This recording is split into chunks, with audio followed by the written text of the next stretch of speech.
Panoorin natin guys yung laban nila. Ayan, tumatakbo yung bola, tumatakbo. Makikita yung si Michael Jackson. Ayun na. Nakita yung si Michael Jackson sa Jancy ngayon para pumitik yung bola sa size. Yan guys, panoorin natin kung paano ba ubusin to ni Jancy. Yun oh. Bang. Uy, pantay. Kaya to ihulog. Kaya to ihulog. Tingnan natin. Ayun oh, grabe naman yun. Look, grabe, binaliwala lang. Ano pang inaantay nyo dyan guys? Pag ganyan yung tira guys, itayan nyo na yung lola at lolo nyo nang dumami. O kaya yung ano, pag wala kayong pamusta, yung pambili ng gasol, isugal nyo muna. Pag natalo, mag-uling muna kayo, kaya magatong.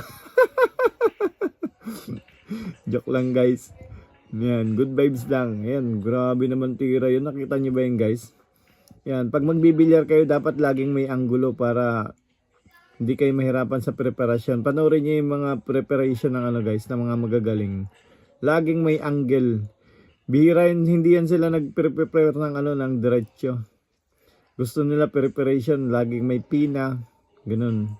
Pakurida, ayan ang mga pectus-pectus. Para yung preparation ba, hindi na kayo mahirapan.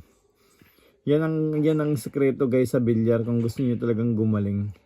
Dapat laging may angle yung preparation. Kahit na open ball yan, kung hindi ka magaling sa preparation, di mo yan kayang ubusin yung bola. Okay? O di ba feeling magaling na ako.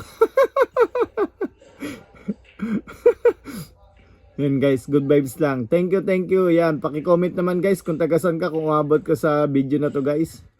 Okay? Mwah. Last ball. Yan ang manager ni JB Sukal. JB Sukal yan! Boom! Pinaputok.